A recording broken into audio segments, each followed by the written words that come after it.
2011, and this is an oral history interview with Charles Everett Southwick, Captain USN, retired. And he's going to tell us about his history with the Navy and a few other things.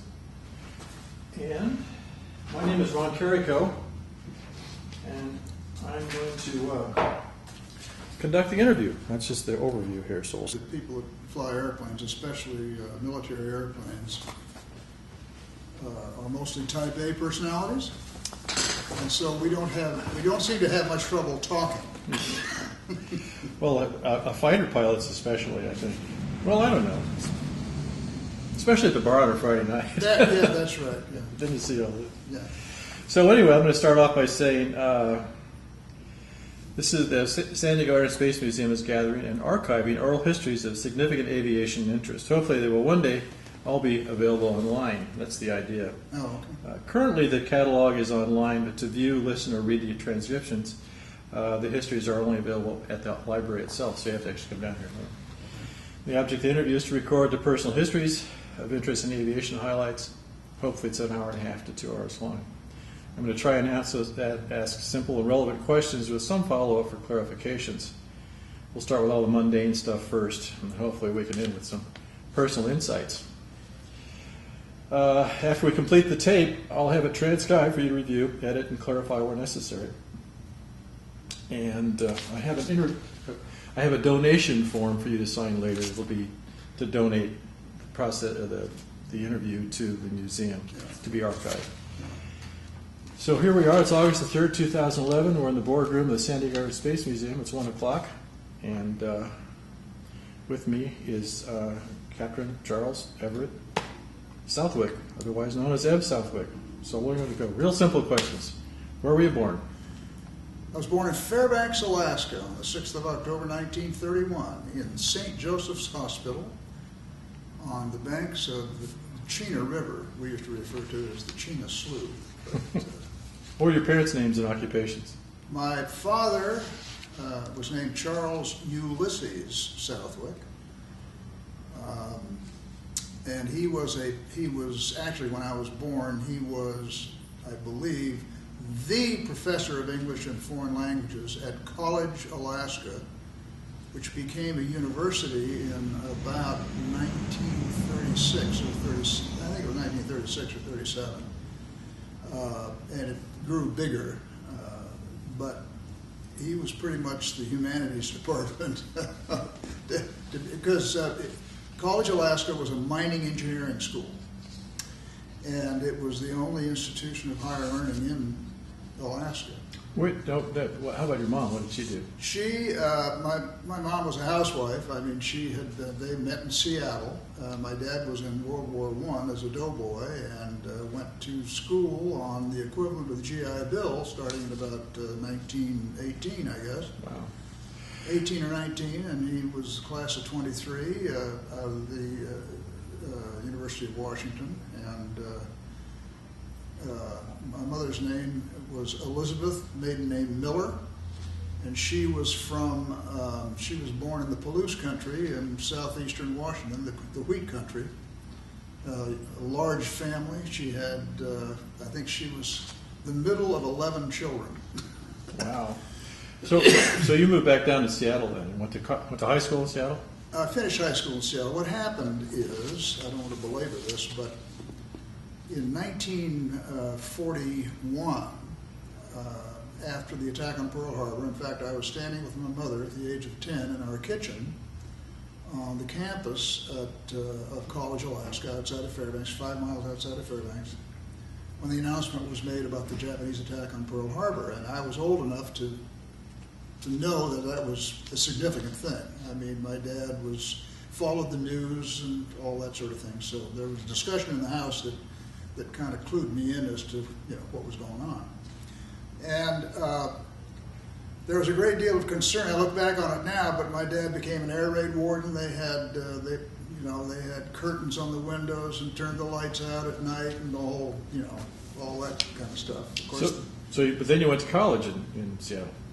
Yes. Well, in 1940, after the December 42, they in the fall of, I think it was the fall of 42, they shut down the university academically, and the Army took over the campus. Oh, wow. And so my dad, we had to move back down to Seattle. And so we moved back down to Seattle. And my dad was applying for a direct commission in the Army as a major. It was something that he had been encouraged to do because of his language skills, with the understanding that after the war we were going to have to send people in to run the, he was fluent. He taught German, French, Spanish, Italian, and the Romance languages. Yeah. And he also started studying Russian. We used to have they would ferry the B-17s to Russia through Fairbanks. And so I'd run into these, we would run into these Russian crews in downtown Fairbanks. They'd be shopping at the local drugstore or something, buying stuff for their wives or sweethearts, things that they'd never seen before in their lives. And we tuned into the tower frequencies, when they were leaving Ladd Field. So you had an early interest in aviation then? Oh, very much so. I built model airplanes, serially, from the age of about 6 or 7 on. What's so now you went to college? What did you? Well, here's what happened. We got to Seattle, and my dad was having some trouble passing the physical examination, and he was first diagnosed with anemia. So he began eating a lot of liver, and it was what he really had was leukemia. Oh. And he died of leukemia in early '43. Oh, right. So my mother is stuck, and my baby sister was born. I think I was 12 years old at the time, and so she never knew her father. She was six months old when my dad died, and we lived with some friends for a while, because here's my mother, you understand, with a 12-year-old son and a 6-month-old baby. And there was some insurance money, but eventually she had to go back to work, and she ended up striking a deal with one of my father's sisters, who was a school teacher, unmarried, my good old Aunt Minnie, who was like a second mother to me, and they went together, and Minnie bought a house on the GI Bill, and we all lived together. And so I went to high school at Renton Junior Senior High School, and then I went to University of Washington. Did you get your commission out of that? No, I joined the fraternity that my father was one of the charter members of, the chapter at the University of Washington of Alpha Delta Phi. Incidentally, Teddy Roosevelt was an Alpha Delta. That's one of the more famous ones that we claim. But, and I worked my way through college. I hashed at I waited tables and washed dishes at the fraternity house in order to pay my house bill, and then I inherited through the fraternity house a job at a salmon cannery up in southeastern Alaska. The Waterfall Cannery, which is now the Waterfall Resort. I mean, people who are, and it was an idyllic place to spend the summer, I can tell you that. But anyway, and I'd come back in the fall with enough money to last, to pay my tuition and books and all that, and doing some part-time work going to school. So I worked my way through school. So how'd you get a commission then? Well, I don't want to. It's kind of a long story, but what happened was the third summer that I went up there. The first 2 summers I worked in the store, the company store. I was a storekeeper in the company store. The third year I wanted to work on a boat, on a cannery tender. Oh boy! And I went on as a deckhand on a cannery tender, and it was home ported in Seattle. So we'd drive it up to the cannery in the spring, and then drive it back in the fall. Well, I ended up not being able to get credit for some courses And so when it comes to spring of 1953, when I'm supposed to be graduating, I am some credits shy of being able to graduate. And then, and incidentally, when I was working up there as a storekeeper, one of my duties was to be the mailman. And the only way you could get to the cannery was by amphibian, airplane, or boat. Well, there was a regular service, Ellis Airlines out of Ketchikan, that would have the mail service up there. So they'd come through 3 or 4 times a day. I got to know the pilots because I'd meet every airplane that came in. There were a bunch of Grumman gooses that surplus out of World War II, and anyway, a bunch of Navy guys. And I had the opportunity on a couple of occasions to hop in the right seat when they didn't have any passengers. They're going to fly up to an Indian village and then come back. Mm-hmm. No passengers. Hey, kid, you want to ride? And I'd ask Charles Bradford, Brad, who was my boss, he was the chief accountant there, if I could, take 30 minutes off. He said, yeah, go ahead, lock the store. And so I got to, to sit in the right seat a couple of times and take off and come back and all that kind of stuff. And you were hooked. Yeah, I was hooked. And in the spring of, and I was an ROTC, Army ROTC, because when I first registered in the fall of '49, there's no war going. Furthest thing from my mind was the prospect of military service. University of Washington is a land-grant institution. 2 years of ROTC required. Oh. So I happened to be in the Army line and at registration, so I just signed up for Army ROTC, paying no attention to it. Of course, over the summer, I'd gotten about 6 chunks of mail from the Navy saying, "Oh, come take the tests for the regular program and all this kind of stuff," into the circular file, right? Yeah. The spring of '53, I was about ready to be commissioned as a second lieutenant in the Army, infantry. And if I'm not mistaken, the Korean War was not quite wrapped up yet. Maybe it was, but in the process, one afternoon in the spring, I was laying on the roof of my cousin's house in Laurelhurst, which is very close to the University of Washington campus, and it's only about 1.5 miles from Sandpoint Naval Air Station. And the Blue Angels flew overhead, flying, if I'm not mistaken, F-9 F-2s, yeah. And I said to myself, I want to do that. And I had a couple of fraternity brothers who'd gone down to Navy flight training, so I went out to Sandpoint and took the tests and all that kind of stuff, and it was accepted. And so I went in and resigned my Army ROTC commission because the last 2 years, junior and senior year, you got a small stipend. It was not a lot of money, but I had to pay it in order to get out of the obligation. And then I started flight training in the fall of '53. And so they took the Army commission and changed it into a Navy commission. I didn't get commissioned there. I went to the Aviation cadet program. Oh.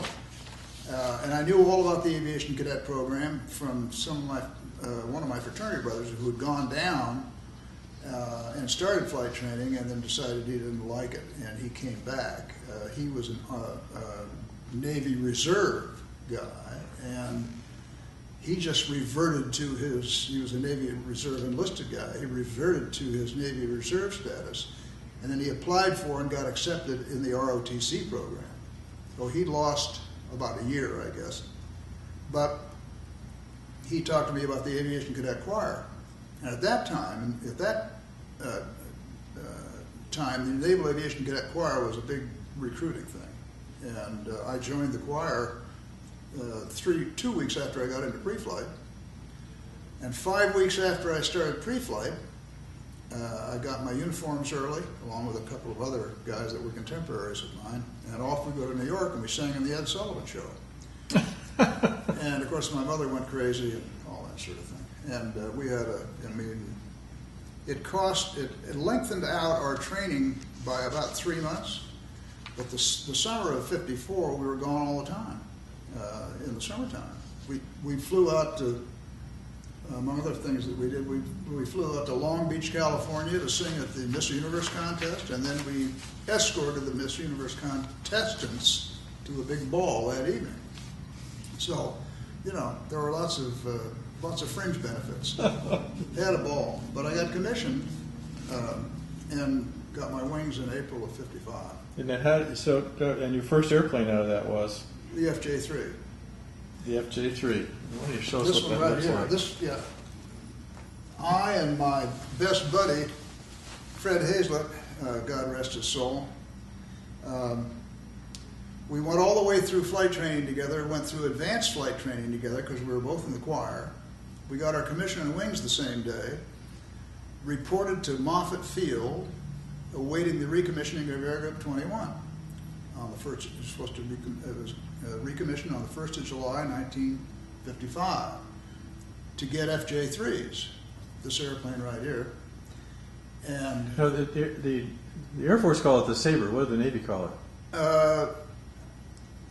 The Fury. Interestingly enough, North American first proposed this design, this basic design, to the Navy, because North American had built an FJ1 for the Navy, which was a straight wing airplane. And they didn't buy very many of them, but when they came up with the swept wing design, the Navy, and I think that I don't know if there were still battleship admirals running the thing or not, but anyway, they said, oh, we can't land a swept wing airplane on an aircraft carrier. And so they turned around to the Air Force and they said, hey, it looks good to us, so we'll buy them. And then, of course, it became famous in Korea. And somewhere along there, the Navy got interested. And my first commanding officer was a man by the name of Paul Pugh, who, as a lieutenant commander,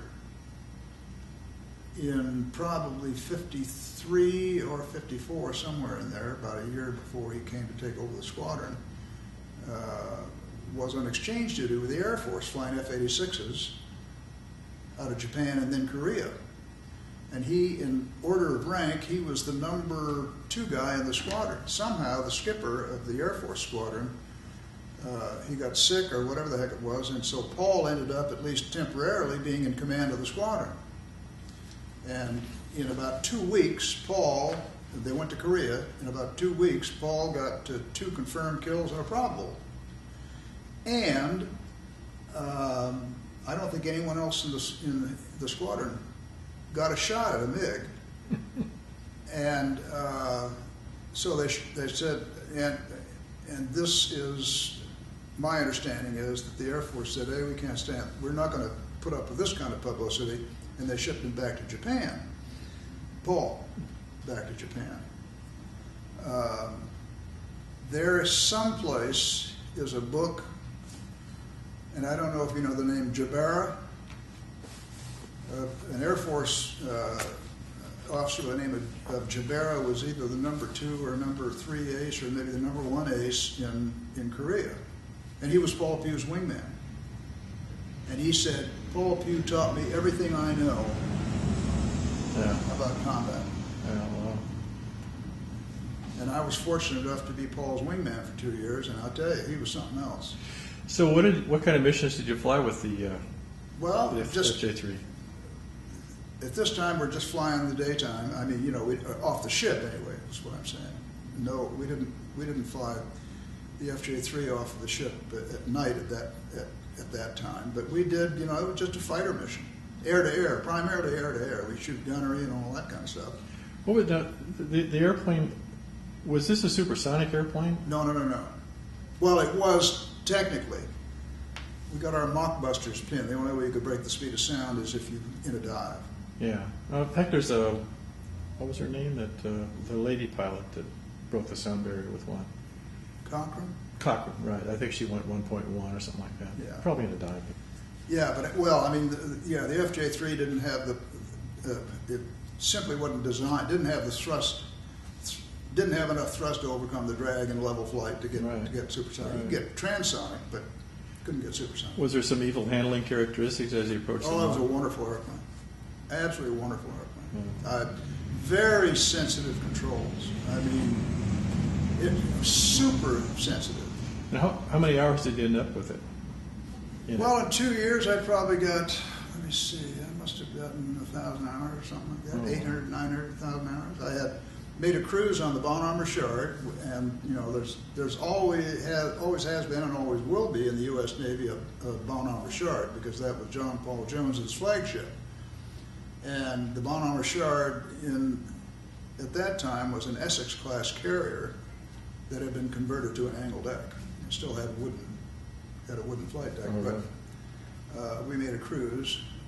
So the difference between that and F-86 is it had a longer strut, landing gear in the front, so it sat on an angle. Yeah, it did have a little bit longer nose strut, but of course it's built a little bit stronger because of the stresses of operating off the carrier. Mm-hmm.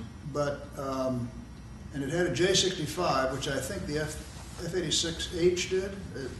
I can't remember what model, but I mean it was comparable to an F-86H, I think. Yeah, I want to talk to you more about the launching off the carrier Okay. in a little bit. Oh yeah. So then, now were you out of the cockpit for a while before you got into the F-8 then? No. What happened was we came back. I mean, it was Paul Pugh was the skipper. The executive officer was a guy by the name of Donald Cook Red Dog Davis, who was one of the most colorful people I've ever run across. And you know, we JOs, we nuggets, there were a bunch of us in the squadron. We thought that's what the Navy was like. You know, we thought everybody in the Navy was like that. And it turned out we had two of the most outstanding officers, leaders, and pilots in the Navy. At least that was our humble opinion. And I mean, Paul made Rear Admiral, which was remarkable because he had a tendency to be a little. I spoke at his memorial service over here at Fort Rosecrans because I got to know his boys and his daughter and his wife. I named my daughter after Paul's wife, Clarine. My daughter's name is Clarine. Anyway, I said, and Fred Hazlett, who I had mentioned before, who I went, you know, we'd spent all the time in the squadron together. I said, Paul did not suffer fools gladly. And Fred piped up and he said, that's not quite correct. Paul did not suffer fools, period. Regardless of rank. And so he So how did he ever make Admiral? well, I mean, he told me a couple of times, he said, I'll never make Admiral. But he did. And Red Dog made 4 stars. Red Dog was went all the way. Let me back up a little bit. Yeah.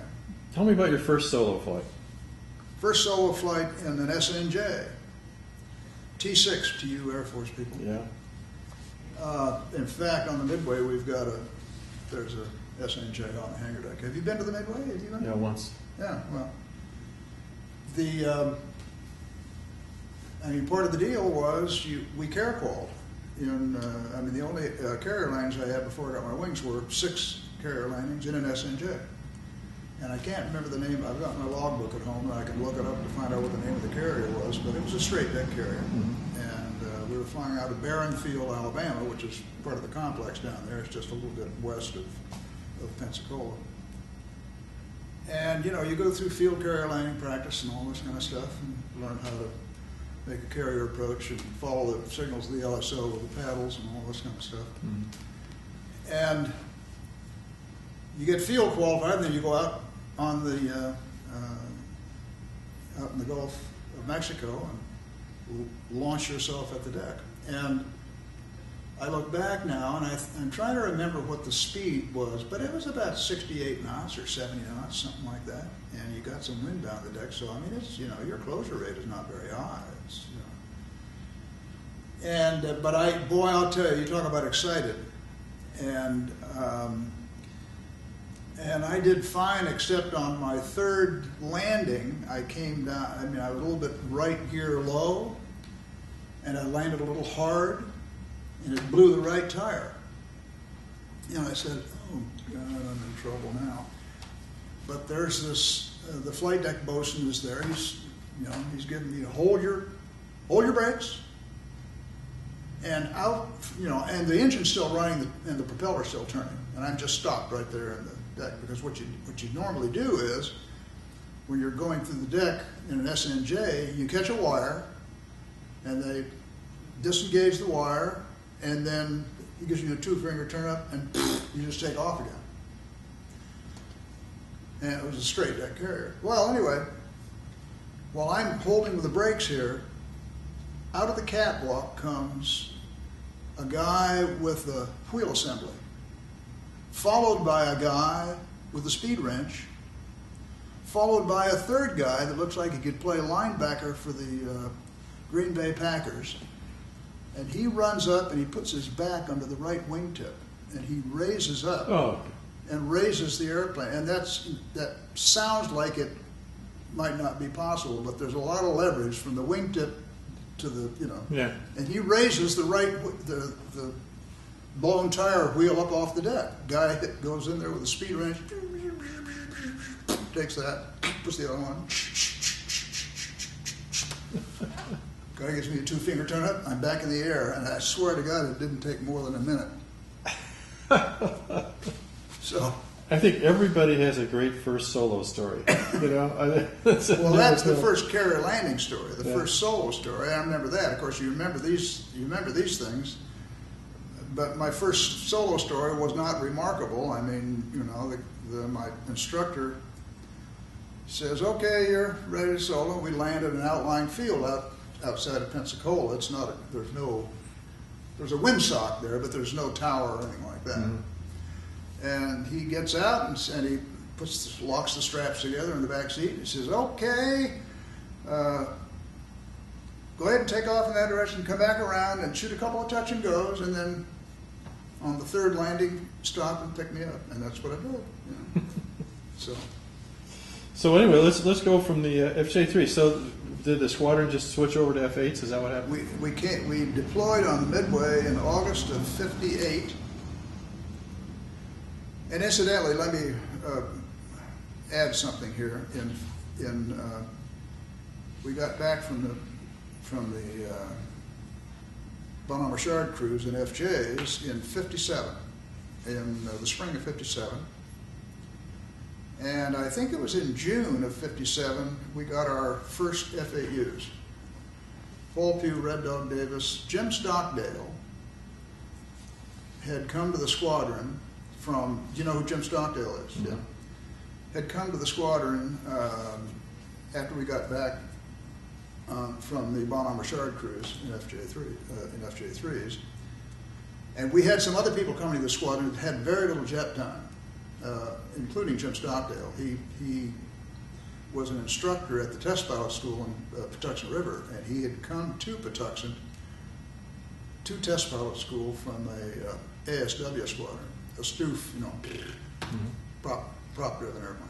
And so we hung on to about 8 FJs to give these people some extra jet time. To build up the jet time. And I was assigned as the section leader, Flight of 4, second section leader, for Jim Stockdale.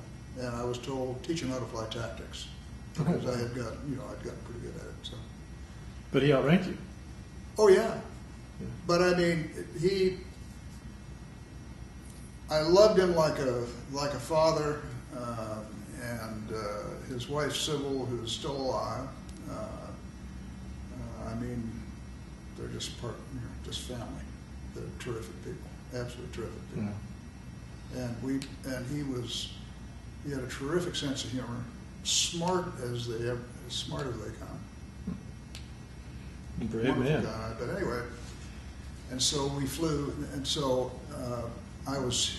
he was fourth in the seniority, and of course red, white, and blue. We used the colors for flights. Red, white, and blue flight were taken by the CO, XO, and the ops officer. Yes, And Jim was the maintenance officer, so he was green. So he was green 1, I was green 3. Anyway, so then we deploy in the Crusader. We had some problems. Well, you must have flown it first, what, out of Miramar or someplace or other to get We were through? stationed at Moffett Field at that time. So you get we checked got out. We got the F-8s at Moffett Field. So what was your first flight in one of those things? I mean, they didn't have two-seaters. No, there was no two-seater. So what was that like the first flight? Well, after flying the FJ3, I'll tell you that when this was a universal experience. You know, when if you'd been flying the FJ3 and you hopped into an F8 and you took off, I think we made military takeoffs to begin with. Really? I mean, you know, you were accelerated very quickly in burner, and they didn't want somebody to get, you know. No, but you're using going up so much fast runway. and You're running up so much stripping runway, some gear doors and all that kind of stuff. Oh no, you did it. When you picked the F8 up? It would leap into the F8 would leap into the air. I mean, it's such a clean airplane anyway. Yeah. It would leap into the air quite efficiently in military power without afterburner. But Which engine did the F8 have in it? what kind of what? Which engine was it? Oh, it's a J57. And the later models were putting out about 18,000, 18,500 in burner. Oh, wow. And it was a 17,000 pound airplane. The empty, the A model, 17.5 or something like that. And 10,000 pounds of. So was it made just as an interceptor to protect the fleet? This was a fighter. It was built as a fighter. Right. Really as a gunfighter, with and including the Sidewinder missile. So you had a couple of 20 millimeters as well? Four. Oh, boy. 20 millimeters. And they put fuselage pylons. This thing is configured pretty much as the C model was when I was flying. Now, why did they put them on the fuselage rather than the wings? Well, they didn't have any wing stations. Later in the game, in Vietnam, they put wing stations on. They did put wing stations. You could carry a 2,000-pound bomb on each wing, but I don't.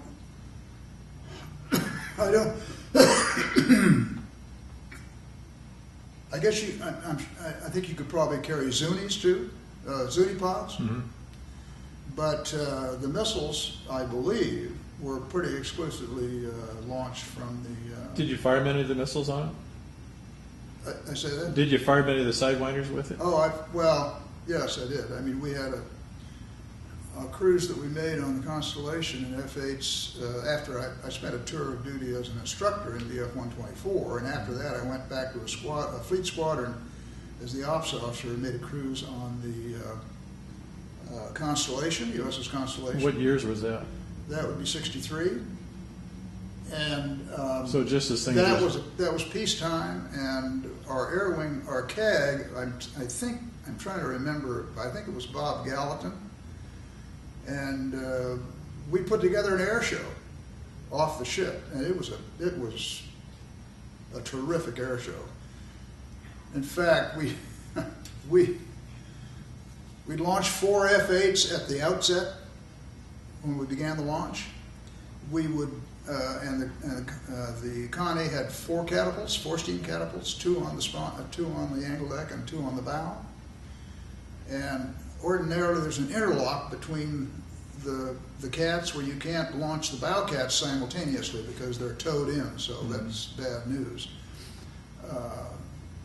But what they did is they took out the interlocks and they didn't launch them simultaneously, but what we would do is we'd launch 4 F-8s, all of them going off within a matter of seconds of one another, joined up in a diamond coming off the bow with the wing up, gear up, bring the wing up, bring the gear up, and we'd be settled into a diamond at fairly slow airspeed, with the wing up at about 250, and climb a little bit and then put the wing down and just keep doing a 360 and come back in a diamond by the ship, and it was wow. It was a thing of beauty. Oh yeah, sounds like it. But on that same flight, my wingman Dick Pascal and I would shoot sidewinders at a parachute flare.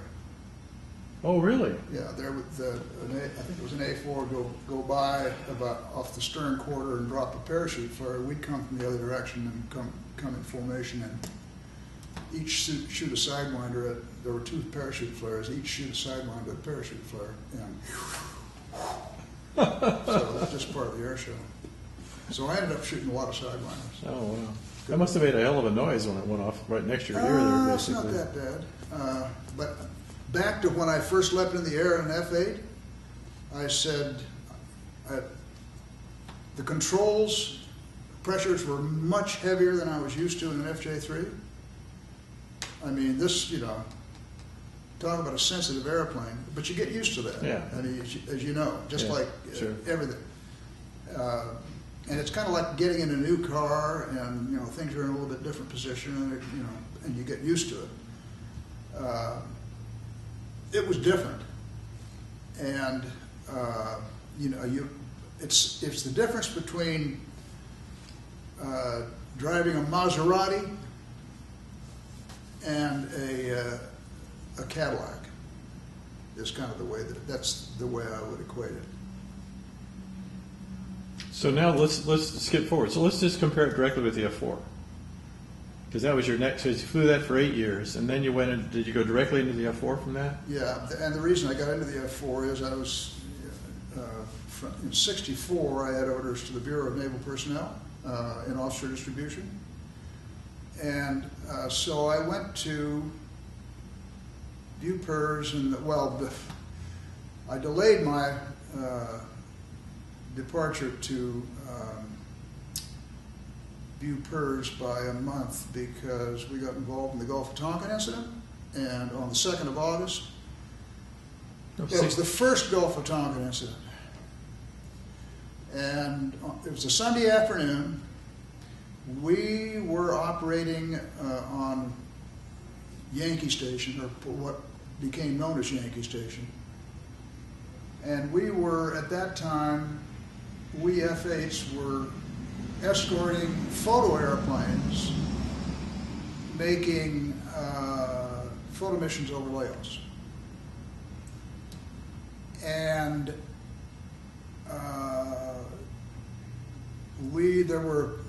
there was a group of 4 F-8s and either 6 or 8 A4s that were scheduled for Sunday, 1 launch and recovery, to practice a contingency strike on a maybe bridge up in Laos. That's all we knew. And we were going to go launch at a smoke light off the Ticonderoga. We were flying off the Ticonderoga. Well, and so I was in VF-53, and my exec was Robert Morhard. Robert and I took off, flight of 2. Jim Stockdale and his wingman Hastings took off from 51. Jim was the skipper of VF-51 at that time. And we went up, and we joined up as a flight of 4.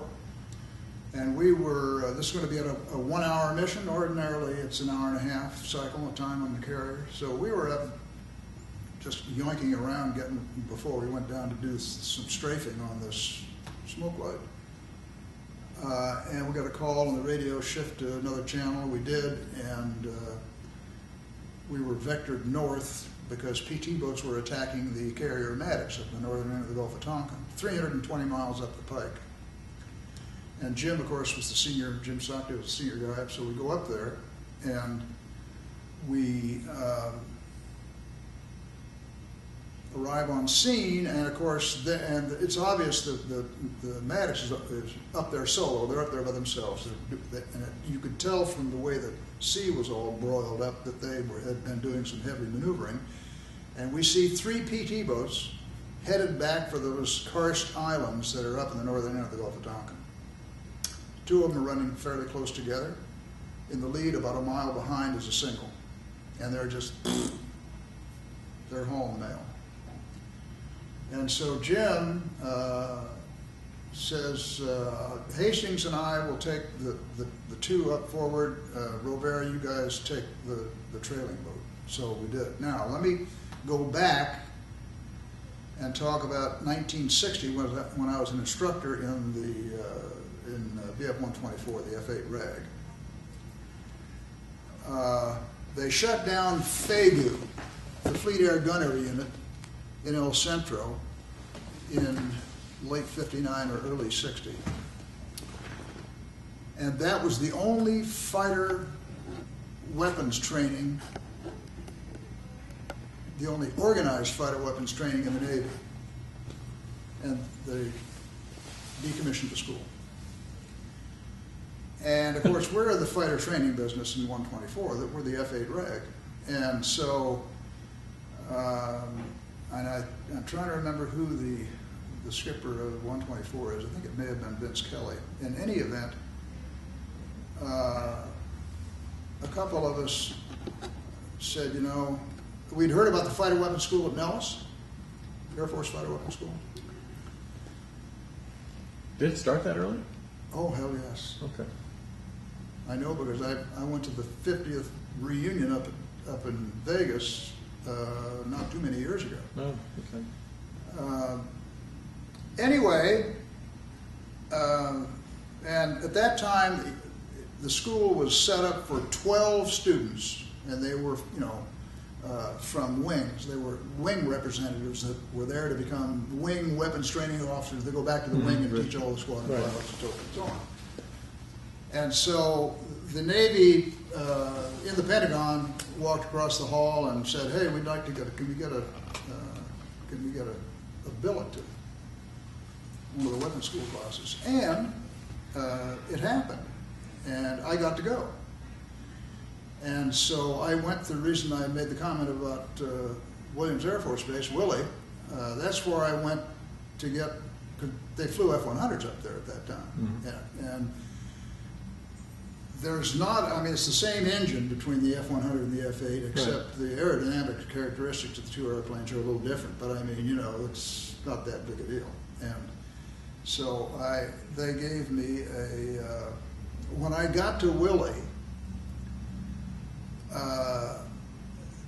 The operational flight trainer, or the things you get into, you know, like they had just shut it down, but they said, "Don't worry about it. Here's the what'd you call it, the -6 or something like that? -1. The -1. Here's the -1. We call it the flight handbook. Now it's the NATOPS manual. Read it, and you get your first flight in an F model, you know, tomorrow morning." Okay, fine. So off we go. And I'm in the front seat of this F, roaring down the runway, and I get into the air, and I was in a constant because it's back to this control system. All right. When they built the F-100, the Super Air Force safe. insisted that it had the same control response the F-86 did. All right. And as I told you, with the F-8, it felt like a truck to begin with. Yeah.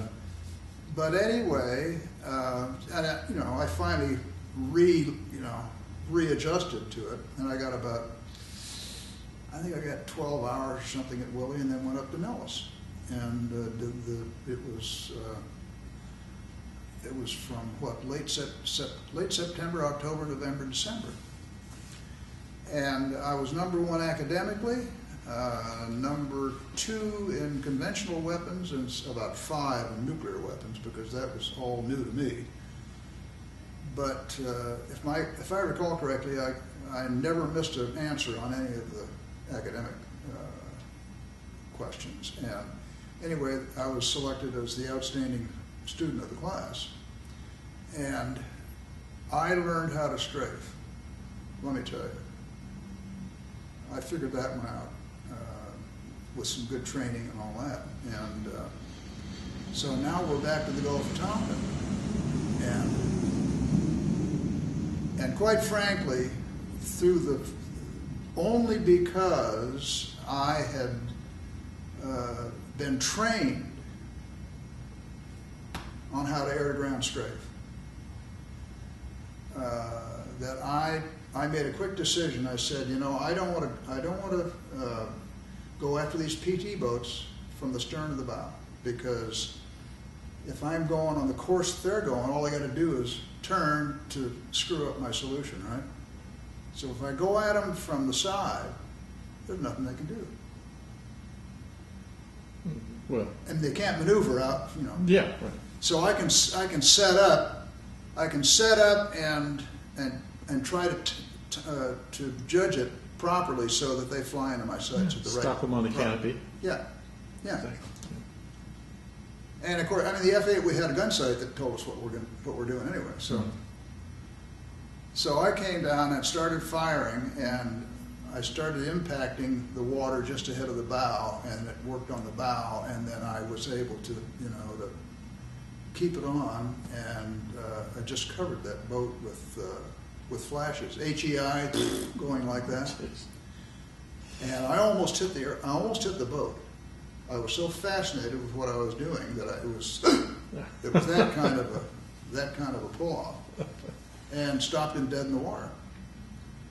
And they threw something over the side, or something got knocked over the side. It was like a yellow dye marker or something like that. And then we had to leave because we were low on gas. And so I'd like to think that it sunk. I didn't see it sink, but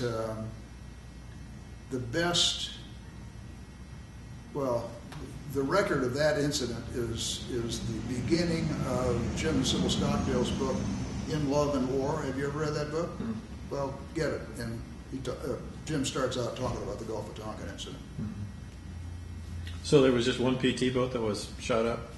Well, they hit the other ones too, okay. But it was with, you know, raking fire, not the concentrated fire. So you didn't get to put a PT boat on your canopy, huh?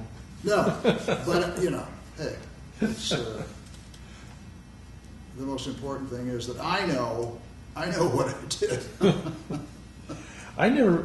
I guess I just didn't know. I didn't realize there was any retaliation for the torpedo attack. I didn't realize that it happened that fast. What happened was, I think the retaliatory strikes were perfectly justified because, at least from what we knew at the time, right. Because the Maddox, when we were up there,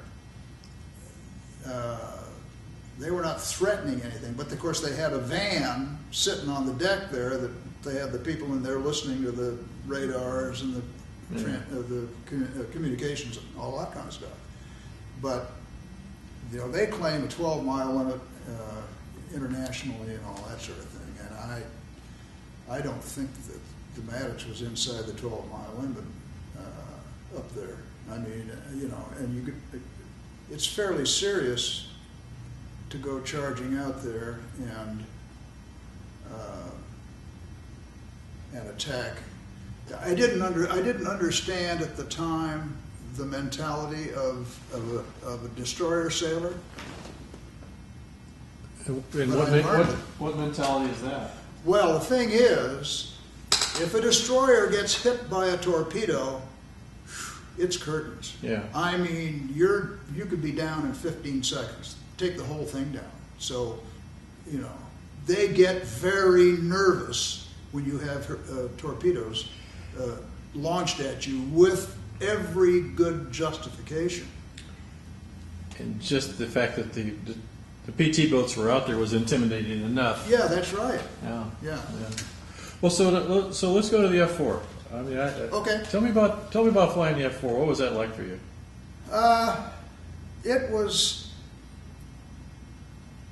It wasn't as much fun to fly as the F8, but I will say about the F4, other than the FJ3, I thought the FJ3 was the easiest airplane to bring aboard ship at least the easiest jet to bring aboard ship that I ever flew. What was the approach speed for the carrier? With an FJ3, I think it was about 125 knots. And on the F8? 135, and 135 for the F4. Mm-hmm. But of course, you've got 30 knots of wind down the deck, so your speed in relation to the flight deck is about 105. But didn't that boundary layer control on the F4 as you gassed the throttles back and forth really change the pitch a lot, or did you kind of hold them steady all the way down? Well, you being a pilot, no, and you've flown the F4, so you know what I'm talking about when I talk about bringing an airplane aboard ship. And we had slotted stabilators, so you could. I've actually flown this thing aboard ship at about 125 knots with a slotted stabulator. And we didn't have, the D model didn't have that. I flew the Ds, Oh, okay. and we didn't have that. But anyway, with the BLC and the slotted stabilizer, but most importantly with the J79 engine, that thing, you had so much control Yeah. in this airplane, plus the fact that, well, I'll compare it. First of all, if you got into trouble coming aboard ship in an F4, you weren't paying any attention at all, because you could add throttle and arrest a sink rate just like that. Yeah, yeah. You know that from flying the F4. Oh, yeah, that's great. And the best carrier airplane from that standpoint, as far as, you know, having control of it and not getting in a position you couldn't get out of, the best I ever flew. And it was a good stable airplane to bring aboard ship. Mm-hmm. Probably one of the best. And it had, you know, all that power, plus the fact, the geometry of the engines, and when the F4 is just sitting on the deck, the engines are canted down. Right. And when you're cocked up in an approach, you're getting some significant lift out of thrust there. Yeah. Plus the response of the engines, it was absolutely wonderful. The Crusader, unfortunately, the J57 was a wonderful engine, except it was slow to accelerate because it was a twin spool engine. You had a compressor section and a turbine floating on another compressor section, another compressor and another turbine section outside of it. Mm-hmm. So it was a twin spool engine. And that was good for fuel efficiency, for fuel consumption, but it was bad for engine acceleration. And one of the problems with an F8, you know, you think that the wing goes up, you know, it's variable instance wing, but what really happens is the fuselage goes down. So the pilot can see where the hell he's going. Well, what does that do to the thrust line, you see? Yeah. So the thrust line of the engine is almost directly lined up with the flight path. So when you add power, do you arrest a sink rate? Hell no. You accelerate. So you can't control your altitude with power and your airspeed with nose attitude in an F8 only. You have to do both all the time. In an F4, you can hang it on power, and you can, you know, a carrier approach is a constant attitude approach all the way. Did you just fly the lights, whatever they're called? Well, it's an angle of attack. Angle of attack, yeah. But we had the zero the and the 2Bs. Yeah, you got the upper V and the donut and the lower V. So you just put it on. That was green, that was yellow, and that was red. So did you just put it on the wrong Put it side? on the donut, yeah. Well, we had even in the F8, we had the E model. We had what's called a auto throttle that was tied to the angle of attack system. So if you get set up properly, all you got to do is worry about nose attitude, because the power would automatically adjust and maintain the proper angle of attack. Did you ever really use it? Well, the auto throttle? Yeah. Oh, I use it all the time. Oh, did you really? Oh, okay. I mean, That'd be the kind it's of not thing autopilot, it's just auto throttle. Yeah. That's all. All it does is it adjusts the power to accomplish the proper airspeed. Yeah, yeah. As reflected by, you know, to keep the donut centered. I mean, keep the Vertical donut velocity little indicator. angle of attack indexer. Angle of attack indicator. AOA, yeah, there you go. Yeah. So let's go down to carrier operations. The landing to me is fairly straightforward, but since you talk about as your docent duties on the midway, what do you tell people about the launch? In fact, why don't I kind of stop this right here and put in the other tape? Okay. I very carefully set it down here so I know what I did with it. Now I can't find it. What did I do with it? There it is. The one that's on my lap. Okay, I'm on the video. I don't know. Okay. Go get a glass of water here. That's a good idea. Okay, stop.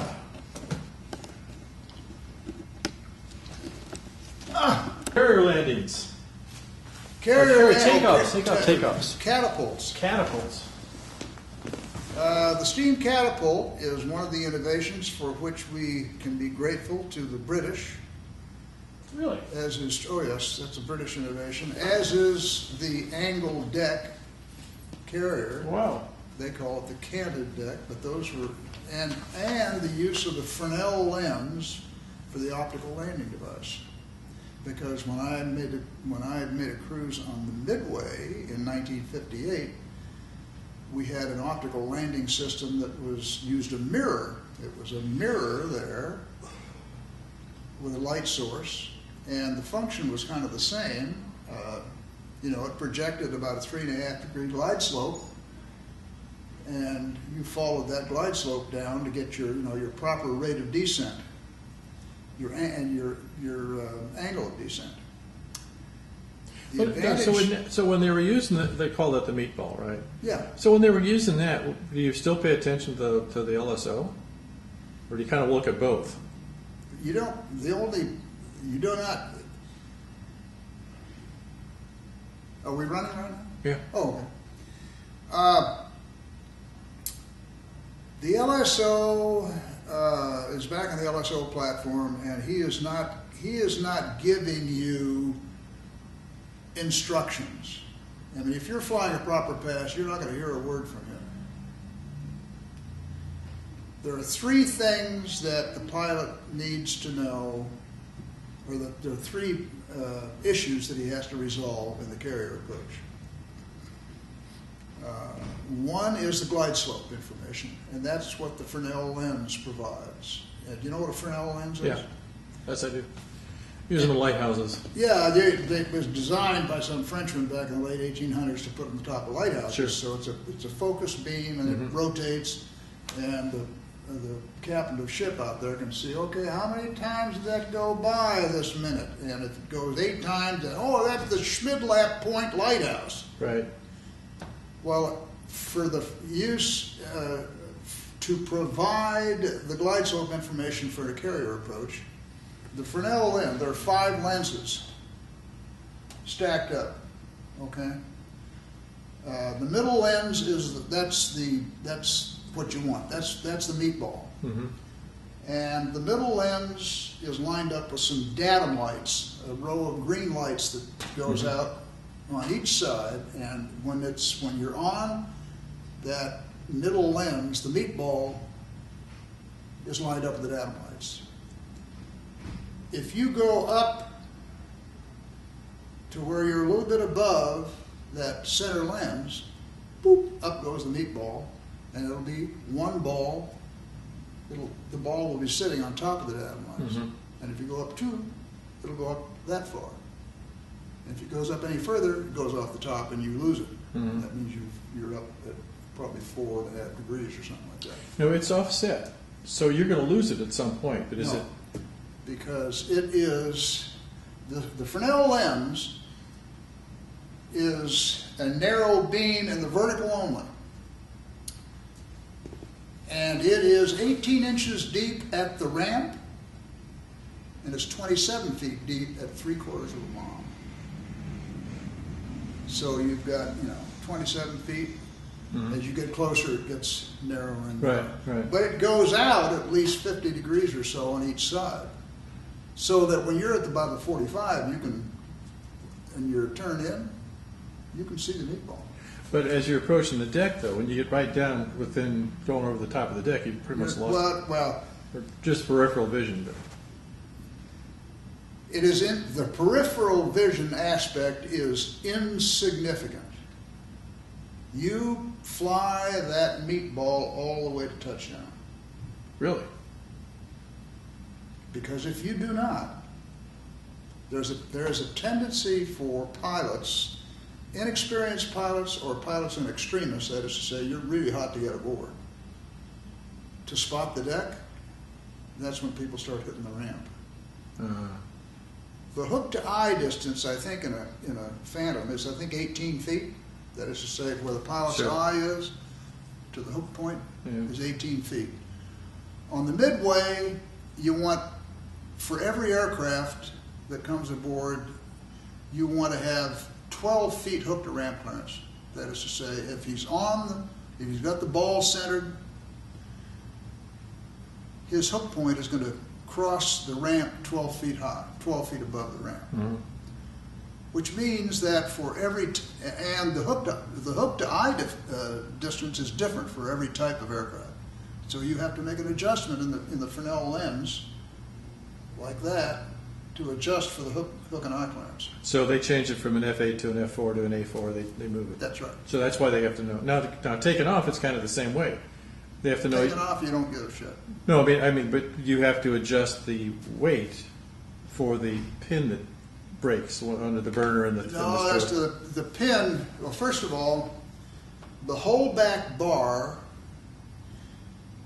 and the dog bone, what we call the dog bone, which is the thing that breaks under the right. power of the catapult, is different for every type of aircraft. In other words, the dog bone and whole back bar for an A7 will not fit on any other airplane. Okay. Has to make it sailor-proof. You cannot launch an airplane, the wrong airplane with the wrong gear. But if you have an airplane that's an F4 fully grossed out with guns and bombs, and then you take off when it's clean, you better have your weight adjusted different for the stroke of the catapult. One of the inputs into the, to set the steam catapult, you need to know what the weight of this aircraft Yeah, right, is. there you go. Right. That's one of the deals. Okay, so go through the procedure now. You're the pilot, you're in the cockpit, and you've just pulled up to the catapult. Okay, well, the first thing is that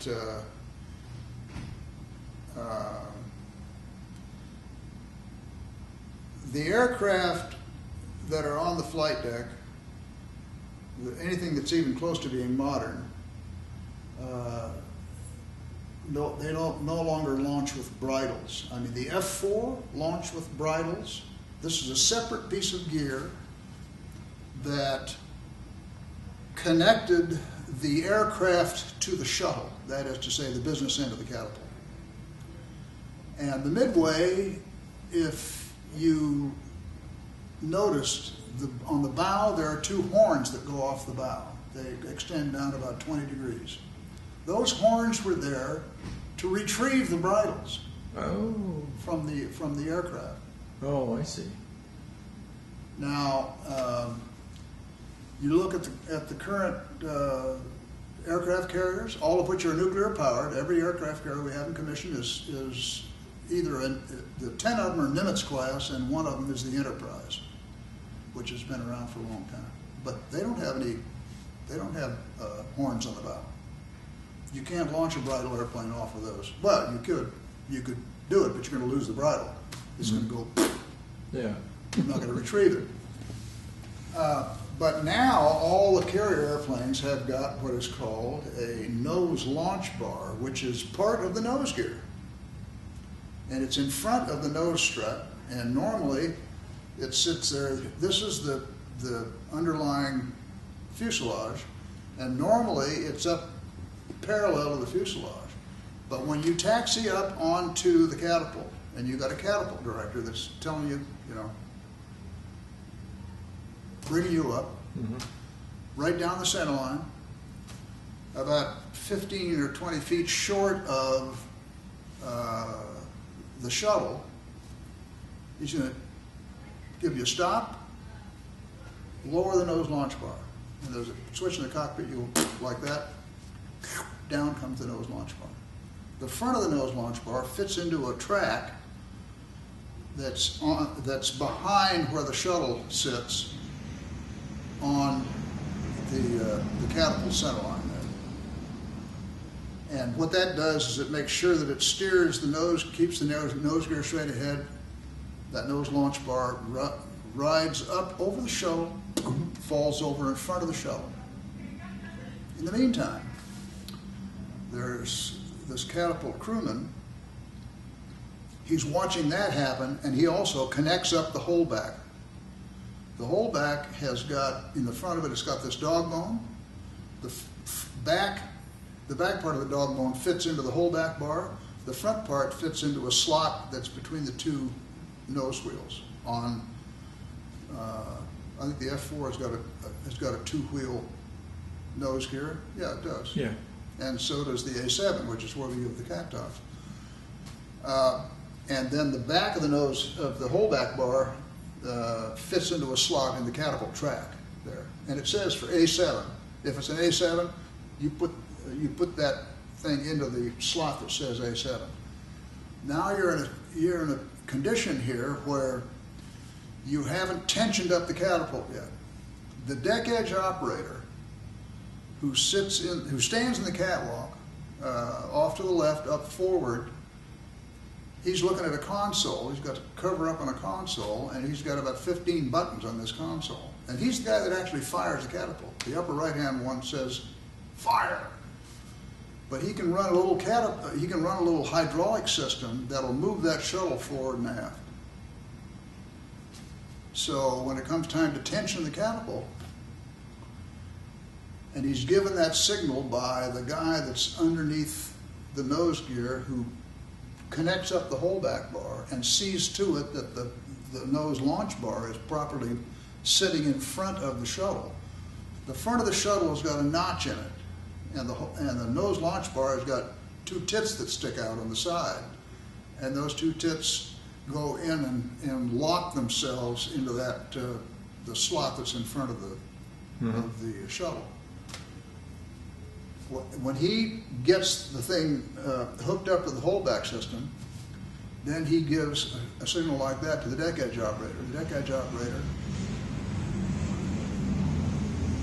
uses the hydraulic system to tension up the catapult. And you can feel, if you're sitting in the cockpit,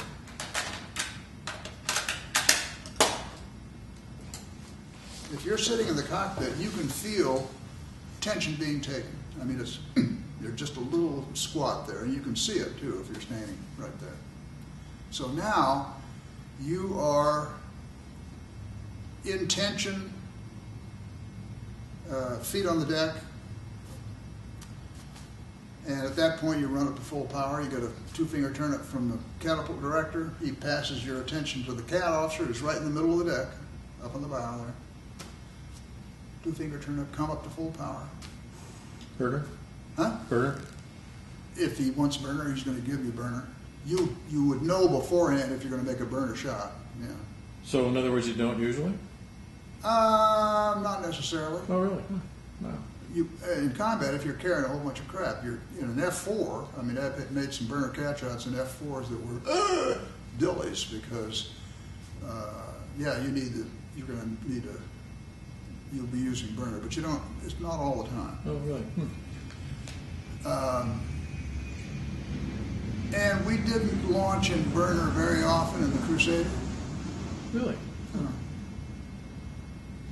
But I guess if things starts to sink, you always have burner to get out of trouble. Well, maybe not in the F8 so much, but the F4 certainly. Oh yeah. Well, again, it depends on your loading as to whether you're going to be using burner. But anyway, well, I shouldn't be talking. I shouldn't be full power. The pilot checks to make sure everything's, his temperature okay, things are up to speed, blah blah blah. When he's ready to go, he salutes the cat officer. The cat officer returns the salute. The cat officer checks underneath the airplane to make sure that nobody's still around underneath there. Looks up in the bow, makes sure it's clear up there. If the deck is pitching, you've got a rising and falling bow. The cat officer is going to wait until the bow is starting to come back up before he gives the launch signal. You don't want to be launching someone as the bow is going down. Yeah. And then he delivers the launch signal, which is down on one knee and arm forward, touching the flight deck. And it's not official until he touches the flight deck with his hand. Now, all this time, after this deck edge operator has taken tension, tensioned up the catapult, from that point on, the deck edge operator's got his hands in the air to let everybody know, because everybody knows that the guy's going to punch the fire button. And as long as he's got his hands in the air, he can't punch the fire button. And when he gets the official launch signal from the catapult officer, that's when he drops his hands and punches the fire button. And at about 3/4 of a second, they vent steam in behind these two pistons that are driving these 12-foot long big pistons in these 18-inch diameter cylinders that run the length of the catapult, 240 feet on the midway, 0 to 165 knots in about a little less than 3 seconds. How many G's is that? It's probably 2.5 to 3, maybe. So it's not painful. It's just. Oh no. But it's vigorous. I mean, Now, well, first of all, the launch officer, the guy on the deck, he puts his hand down to the deck. yeah. Now, is the actual signal when he touches it or when he pulls it away? No, when he touches it. When he touches it. Yeah. That it's not official. That the way it always was when I was launching off the You ship. know, I just remember hearing somebody say he touches it, but as soon as he pulls it, that's when they push the button. So Well, all you knew is you were getting ready. I knew. I mean, I knew that that they have to touch the deck in Yeah. order for it to be official, and then they just stay in that position. They bring their hand back up and stay in that position. Yeah, I talked to Cat one of the kids that was going to the school. I was playing golf with him one day, and he was at Miramar someplace, and I said, "You guys practice that in the privacy of your own room, don't you?" He said, "Yeah, we do." Oh, going through cat school. Yeah, he was. Yeah, you got to make it look good, Yeah, that's right. So, did you go full back stick on the F4 when you take off? Well, the problem with the F4 is that the center of gravity of the airplane shifted quite a bit depending on what you were carrying and where you were carrying it. You carried a lot of stuff on the wing stations, so you had to be familiar with what, under some configurations there would be a tendency for the airplane to rotate off the cap. In others, it would tend, the nose would want to try to go down.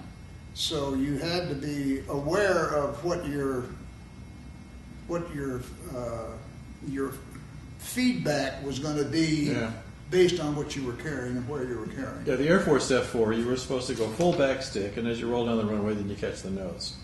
But in 3 seconds or so you're in the cat, it's probably pretty hard to do that, so you better be ready to adjust immediately. Yeah, I mean, I don't. It always seemed kind of silly to me to just start, I don't know.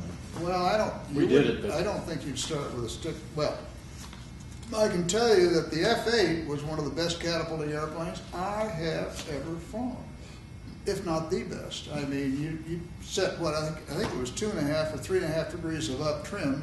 You had a rolling trim wheel. It wasn't one of these beep beep beep beep beep beep. Yeah. You want to set 3.5 degrees? You go. There it is, 3.5 degrees. Wow.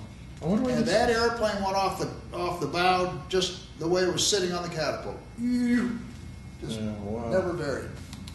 When did they decommission the F8 anyway? Well, they were still flying them in the Vietnam War. I know that. I just thought they were such beautiful airplanes. Oh, it is. It's gorgeous, airplane. Yeah.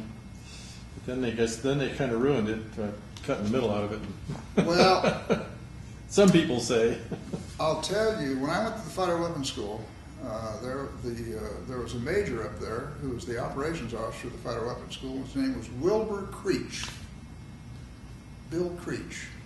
And he subsequently became the commander of TAC, and probably is as responsible for the F-16 as any airplane. I mean, as any guy around. One of the people that was responsible for it. He passed away about 3 or 4 or 5 years ago. But he was a smart guy. But anyway, when I went to the fighter weapons school, that was when Curtis P. LeMay was held sway over the Air Force, and the commander at Nellis was a SAC guy. The brigadier general that was commander of Nellis was a SAC guy. And they were instituting SAC maintenance, which is called 66-1, centralized maintenance. And there were, I can't remember, 2 or 3 F-100 training squadrons at Nellis, plus the fighter weapons school that relied on those airplanes, And the last 3 weeks of the syllabus up there, they had to shut down all F-100 training at Nellis in order to provide 8 airplanes a day for the fighter weapons school. And some days they didn't even give us 8 airplanes. And boy, I'll tell you, I remember we were at some parties, Bill Creech said, boy, if I ever get my hands on this outfit, this will never happen again. And it didn't. I mean, I think it'd be safe to say that there's been a string of 6 or 7 Air Force chiefs of staff that were all hand-picked by Wilbur Creech. Well, let me some other questions related to the F4. So your backseater, Jack Rawlins, were you crewed with him the whole time that you were on the carrier? I joined I joined the F-114 when it was deployed. I replaced a guy by the name of John Rademacher, who was a contemporary. He was Nugget going to Air Wing 21 the same time I went to the F-211, you know, in the summer of 1955. But John had a bad back, and so he had to come back to the States. He couldn't fly anymore. And Jack Rawlins was what's called the Bull RO. He was the lead radar intercept officer in the squadron. And I went out there with a young ensign by the name of Jim Wang, who went through the F-121 at the same time I did and flew in my back seat on several occasions. And we went out to join the F-114 as a crew, and Jim flew in my back seat to begin with out there. And we shot down a MiG on the 24th of April. Oh, you did? Yeah. Oh, I didn't know that. Shot down a MiG-17, and tell me about that. well, it was a raid on Kep and A what? A raid on Kep. Okay. Raid on Kep Airfield up north, and we got involved with some MiGs, and Denny Wisely got a MiG that day also, a member of the squadron, and we think that Denny was shooting down a MiG that was trying to shoot me down. And, I don't doubt that for a moment, because he came up, he didn't know who this MiG was shooting at, but it was probably me, because he came up in the air and said, "Linfield, pull up!" And of course all the Linfields, are about 4 of us up there, pulled up and did a high G barrel roll and all that. Mm-hmm. Well, I pulled up, did a high G barrel roll, and looked out here, and there goes an atoll motoring by. But anyway, we had Jimmy and I had a MiG in sight, and we shot a A9C or A9D, one of the more advanced versions of the Sidewinder, and it hit him on the wing joint there. I mean, we saw the flash, and we didn't see it hit the ground, but he was trailing, he was trailing smoke. And what happened is we picked up we must have picked up some flak or something like that, because I didn't use burner much, so I didn't run out of fuel using burner, but I was losing fuel. And we got our way out back over the water. We got over the Karst Islands, and the port engine flamed out, and then the starboard engine flamed out. We were at, a couple thousand feet. Oh, right. And we punched out. That's right. You punched out twice, didn't you? Yeah. Yeah. And we punched out and got rescued by the Northern Star Destroyer. Helicopter came, picked us up, and we went back and went on the carrier, and we were flying the next day. But in the meantime, Jack Rawlins said, "Hey, come with me down to my stateroom." And Jack says, "I'm the lead RO in the squadron. I ought to be flying with you. You're the ops officer, and you're going to get the good flights." All right. Well, did he want to do air-to-air more than anything else? Is that what's that? Did he want to do more of the air-to-air missions, the fighter missions? Well, Jack can do anything. I mean, Jack is a remarkable guy, and he's a real asset in the back seat, no question about that. So it was okay with you to have a backseater? Well, I wanted to make. I really enjoyed Jim Lang because he's such a. He's a Nuggets nugget. I mean, he was for a kid is about what? He was about probably 22, something like that. Mm. Sharp as a tack. Yeah. Eager. Well, did you ever fire a Sparrow at anybody? Or did you guys have Sparrows? No, we never did fire a Sparrow. Yeah. They didn't work very well in those days anyway.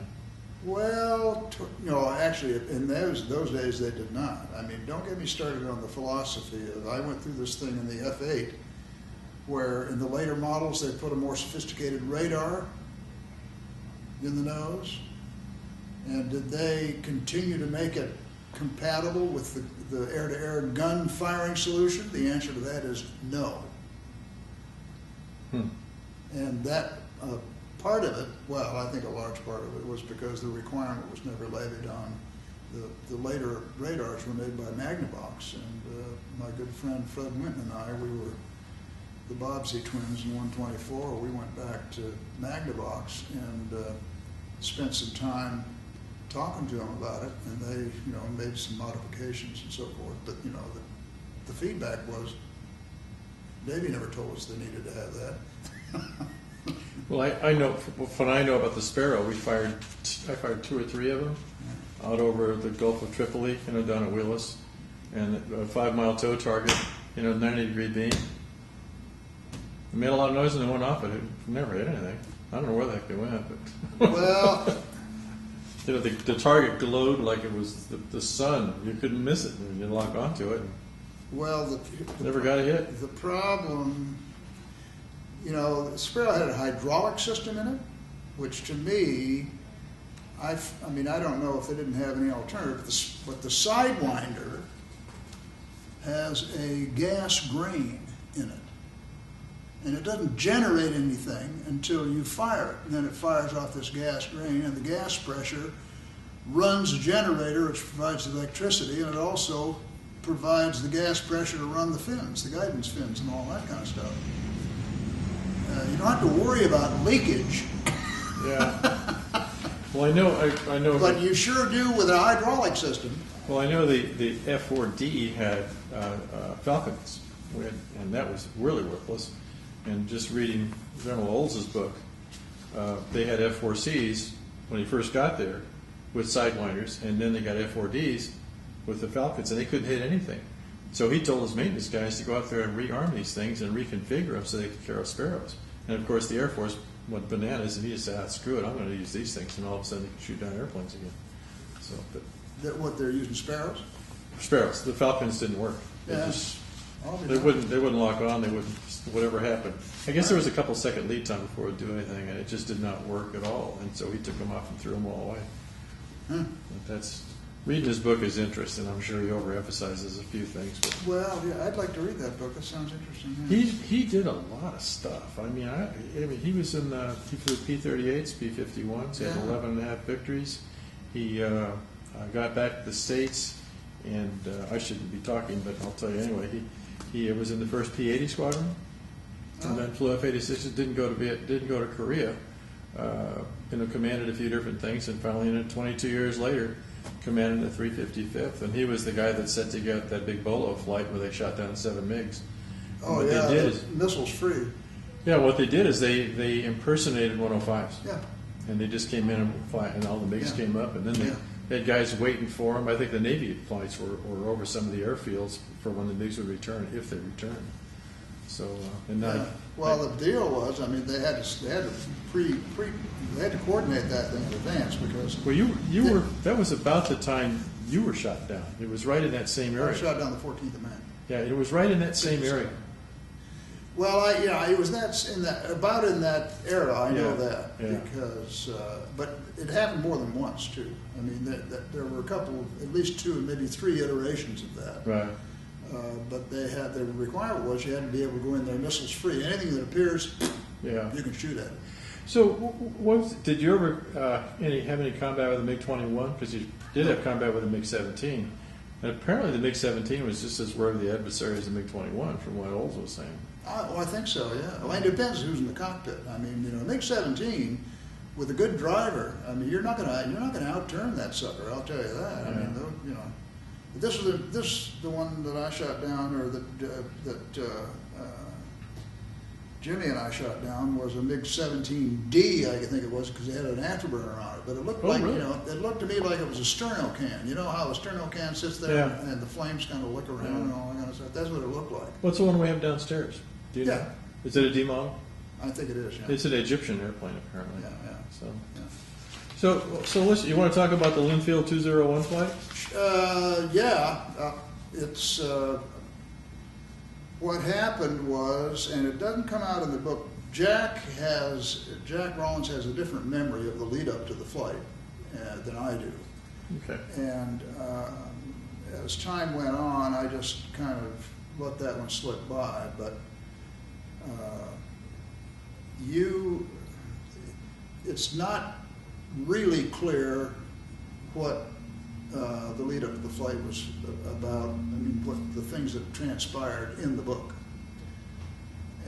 But I've subsequently determined that, in fact, it came from another squadron mate who's a good friend of Jack's of mine, but he's retired here in San Diego, and his name is John Holm. John and I go back to 1957 or 58, 58 or 59.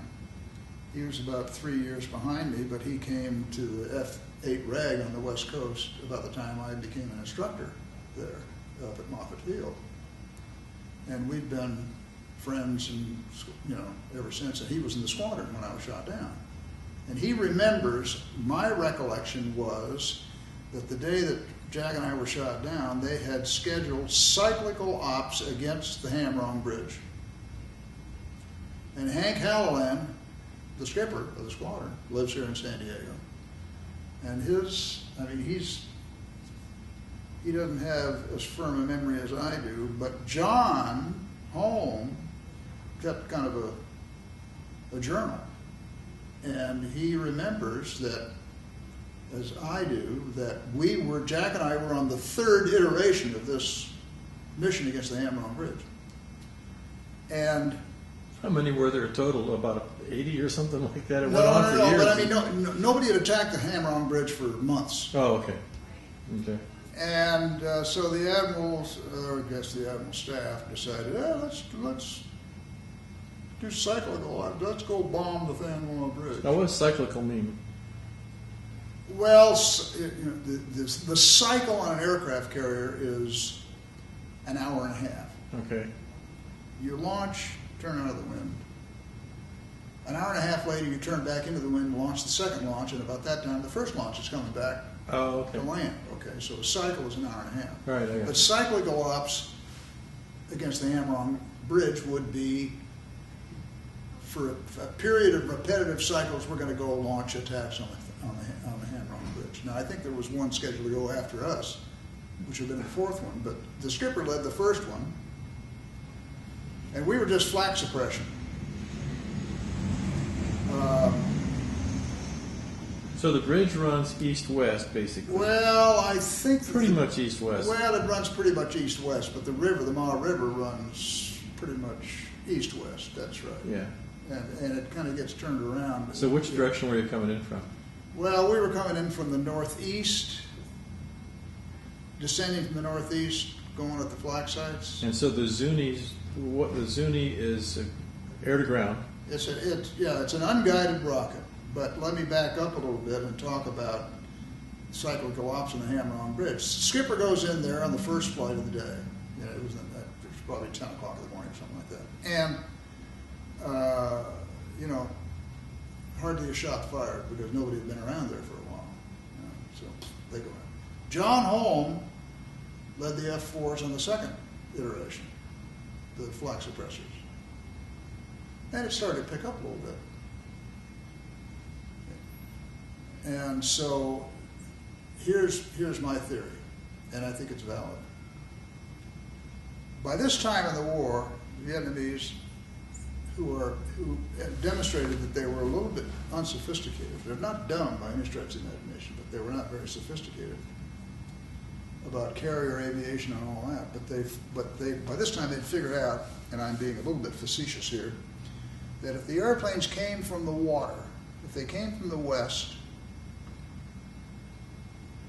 and the next flight was an hour and a half later and it came from the west, odds were pretty good that there might be another one in another hour and a half. And so, and we're on the third mission, right? Jeez. And we could walk on the flak. I mean, it was unfriendly. And what I am convinced that we got hit by flak, and I also ingested, I'm sure, some debris from my own Zuni rockets, because What was the terrain elevation? what? The terrain elevation versus how high were you pulled out? Oh, well, when we pulled out, we're probably at 4,000, something like that. I mean, we're pretty. And so the Zuni would explode, and that make sense. No, they had no.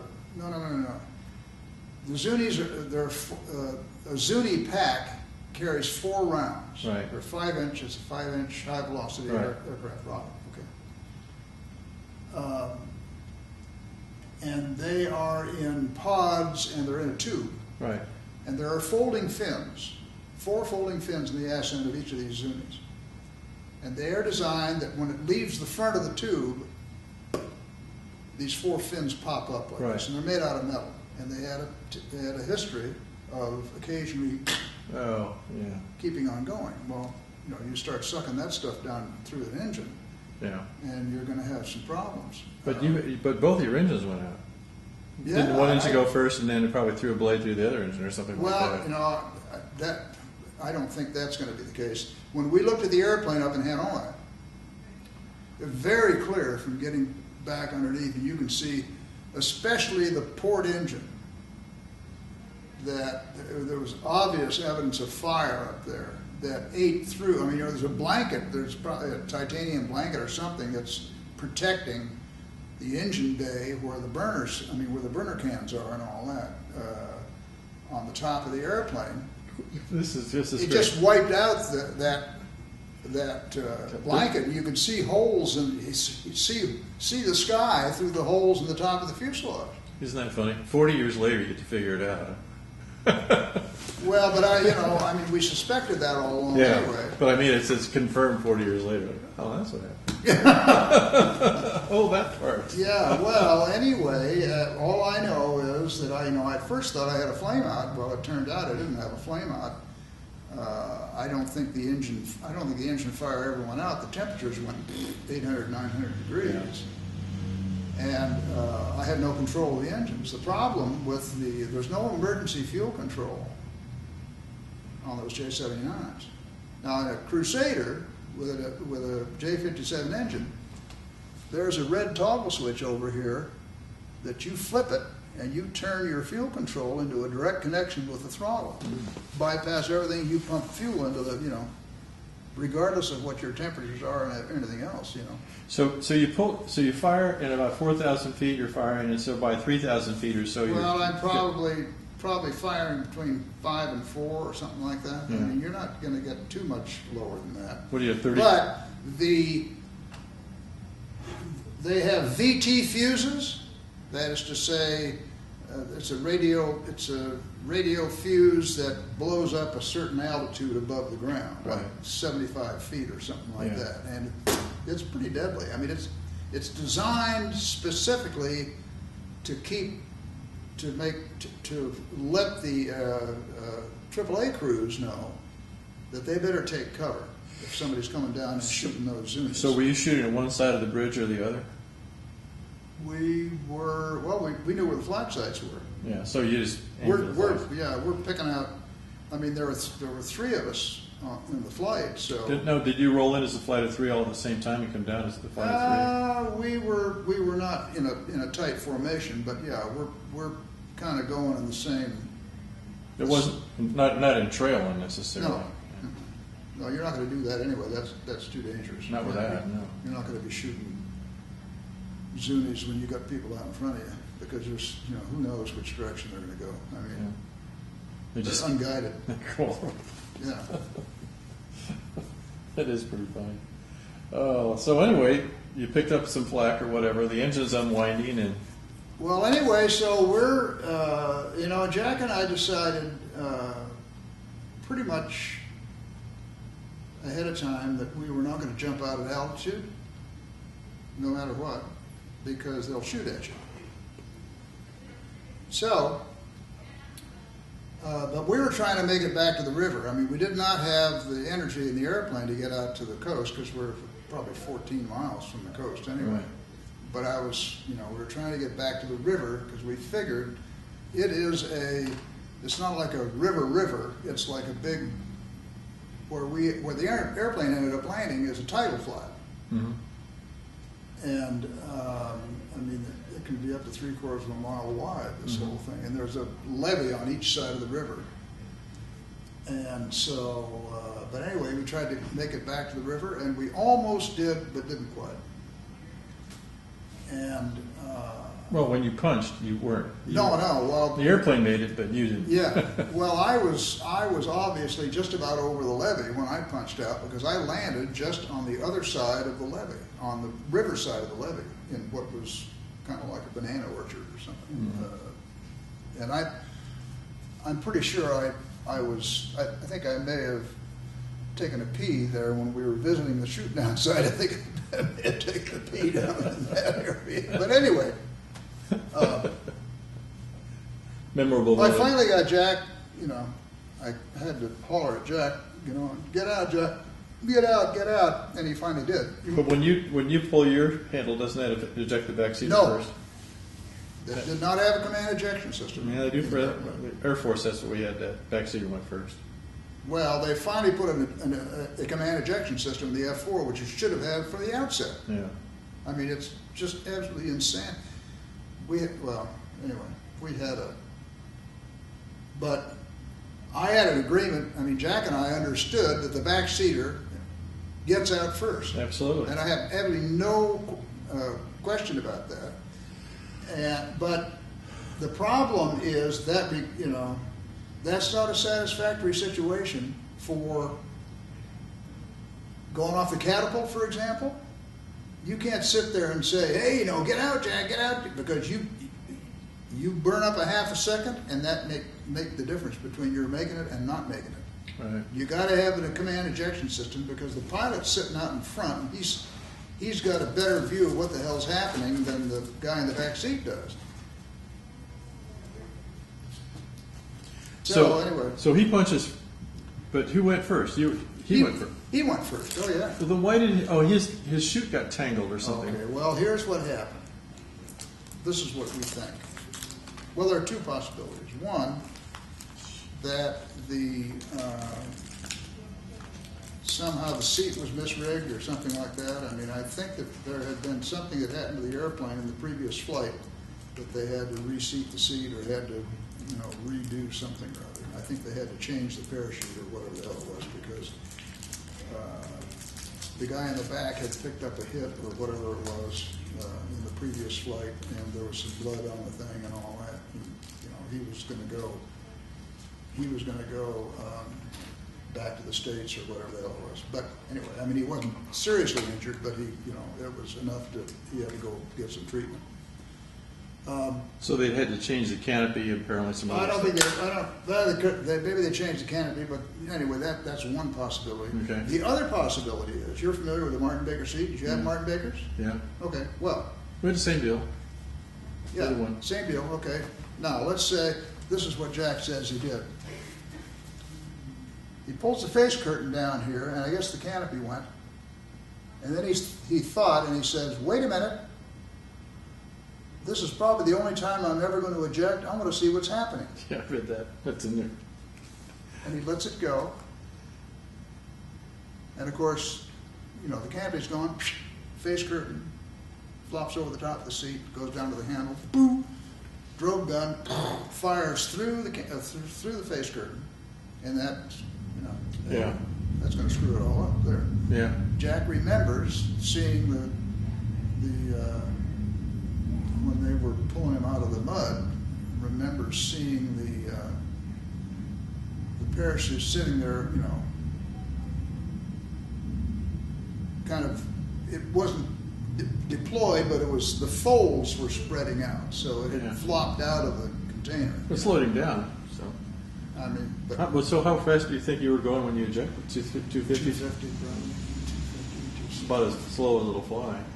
Well, I was, you know, what I was doing was I was trading airspeed for, I mean, altitude for airspeed, and I was running out of altitude. Yeah. I mean, I was trying to keep about 280, so I could be sure of having some maneuvering room. Yeah. And of course, I'm trimming all the time. Yeah. I mean, just out of second nature. And of course, Jack goes out, and then about a second and a half later, I go out. So we just unloaded about 600 or 700 pounds from the front of the airplane. At least. So it's getting a little bit lighter. And it flies another 150 yards or 200 yards or whatever it is, and lands on a sandbar, turns us 270 degrees, and I think it broke off the radome. Yeah. But other than that, hey. Yeah. Did you see it hit? No. I got no swings in the chute. Really? Because, I mean, you know, the Martin Baker deploys horizontally, like this, and my feet went down, and I never even got to the vertical. It was boo like that, and touchdown, and it was soft ground, and the canopy of the parachute collapsed over me. And then, you know, I'm out there, you know, I'm trying to get out from underneath. What was your first thought? Hell, I don't know. You know, you don't sit there and philosophize about, you know. I'm just trying to.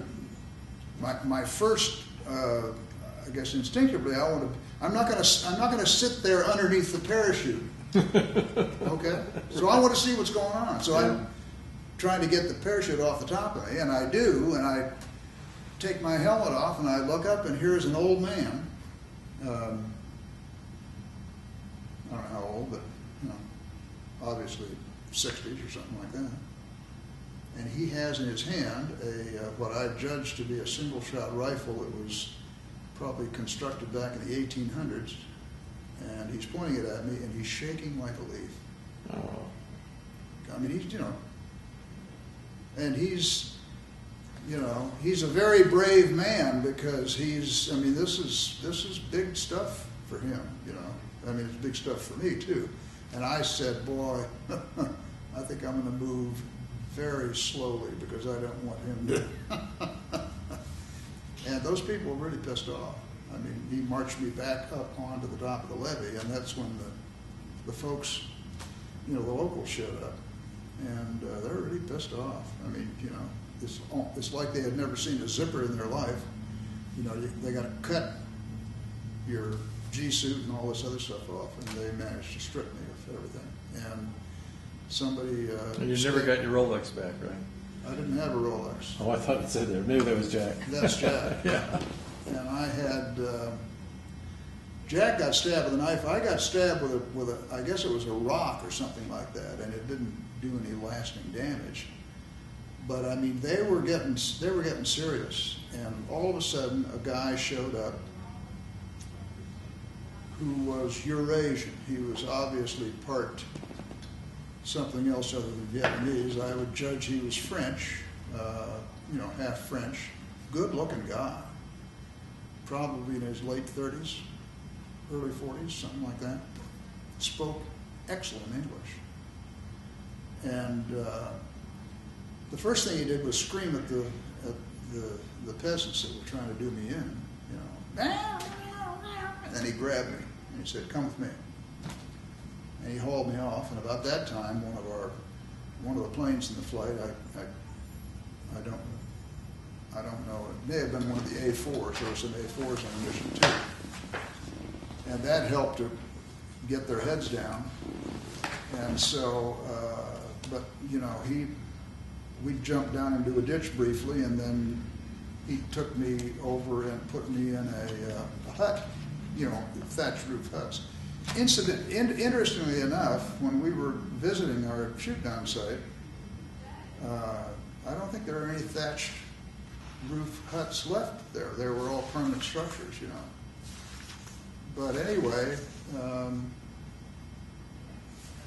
that evening, after the sun went down, they took me over to what I guess it was a quiz. I mean, they took me into this hut, and I had to kneel down in front of the head man, and there was an old guy that was obviously the political head of the village, and the guy that rescued me was his advisor, and he was the interpreter, and they were asking me questions, and I stuck with name, rank, and service number, and date of birth, like it said as well. So anyway. was this guy this Sven Oste?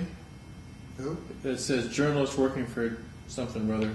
Sven Oste. They said that was the journalist that was the Eurasian fellow that came to you and said, "Come with me." That's what it says in here. I don't think so. It wasn't a journalist. Let me see that. That's news to me. Look down under others. It says it names the other people.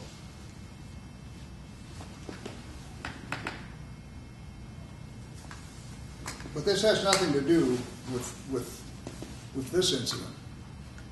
Okay. Yes, I remember from the book that it said that Sven Ost, journalist working for Dagen Snyder, is deceased. Is that the one you're talking about? Yeah. Yeah.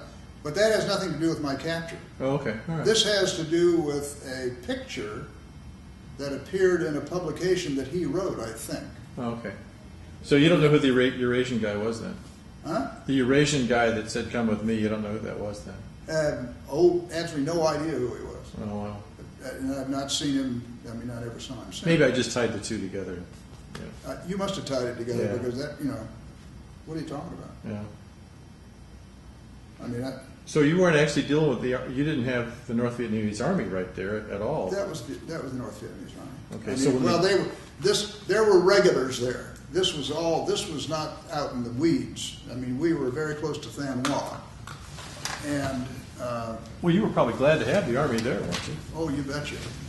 As a matter of fact, that's, that was well known. You're going to be better off dealing with the regular Army than the civilians, for sure. At least, in North Vietnam. Yeah, yeah. So this guy was. The thing is that a mixed race guy is really looked down on by the Vietnamese. And it's just like in Japan. well, was he there? Did you ever figure out what he was there for? Was he? I never had the opportunity to sit down and talk with him and find out. Hey, who are you? What's the story? I guess I don't understand the question. He did not deal with me other than grabbing me and getting me into this hut, and then he was the one that was there when they took me in for this interrogation, which lasted about 5 minutes, and they decided that they went back and forth and Yeah. the head man, who was an older guy, and the Eurasian. And the Eurasian was the one that was interpreting. He was acting as an interpreter with the head man. So when you went back there, was it been 4 years ago now? 2007, I think. No, 2004. We were there in 2004. 2004. When you went back all those years later, apparently some of the people you talked to had actually seen the event. There was one guy there, and it points that out. He was probably a very young man when this happened. He may have been a teenager for all we know, but he accurately described the events that occurred, and he would have to have been there to see them, or else he would not have been able to supply the details. He pointed to Jack because our physical characteristics are different enough that he said, Jack, he points to Jack and, said, had the knife in his back. Yeah. And he landed over there on the outside of the levee, and I landed, there on the inside of the levee, and the airplane landed over there. How did Jack survive anyway? Huh? How did Jack survive the eviction or the ejection? How did he do that? He landed in the mud. He must have skipped along or something. No. He landed in a rice paddy in the mud. And when it knocked him cold as a wedge, and when he woke up, he was under the mud with his oxygen mask on, breathing emergency oxygen. Oh. Because our regulator, we for a number of years, we had a regulator that we got 100% oxygen. The regulator was specifically designed to function down to a depth of 75 to 100 feet of water. Oh, wow. Just like a scuba thing. I didn't know that. Yeah. That's. Yeah, the picture painted in the book is this. They apparently from the air they saw one chute, yours, and they didn't see the other chute. And the after action report includes a statement about two chutes, seeing two chutes. And you guys never had a chance to get to your radios and use those, I guess, and so. No. Mm-hmm. Well, I mean, we weren't going to get. If we could have gotten out in the middle of the river there, we might have had a shot at having a helicopter come up and grab us. Because it was wide enough that they're not going to. I mean, they're going to be shooting at a helicopter that is out there. Yeah. But they're not going to. If we had landed in the middle of the river, there's no place we're going to escape and evade to. But it would have taken a while for them to get out to us. Yeah. So we're coming to the end of this disc or this tape here. Do you want to continue on and talk about it anymore? Or? No, I think that's probably enough. Okay. All right. Great. Let me just see if there's a couple of other questions. I don't want to talk about the POW stuff. Did you ever practice law? Yeah, you went to law No, school. I didn't pass the bar exam. Sorry about that. You didn't try? Oh, I tried twice. Oh, really? And I was in a pretty bad marriage, and I didn't have a lot of support from the. Well, you're obviously a very, very, very smart guy. I mean, well, passing the bar. I mean, I took it the same time you did, approximately. I took it in '77, I guess, is when I took it. I took it in '76 and again in '79. Oh, really? No, 80. I took it in '80, in the spring of '80. Yeah, I took it the first time, and I on the multiple choice part, I got out of order at the end, and I missed all those questions, and that was enough to pass it, to flunk it. So I didn't pass it the first time I took it, and also they regraded one of my blue books. It started off as an 80, went down to 55. They regraded it 4 times. So I took it. Well, I am not I did pretty good on the multi-state. I was okay on the multi-state, but I have a problem with essay exams, and I did not do good. My handwriting is really bad too. But anyway, I'm sure that my story is that Pete Wilson, who was the mayor of San Diego, and then the senator, and then the governor, and all that kind of stuff, I think he didn't pass it until his 4th try. Really? Yeah. But did you know Otto Boss? oh yeah, you work for him, yeah. Yeah, well, he's my neighbor.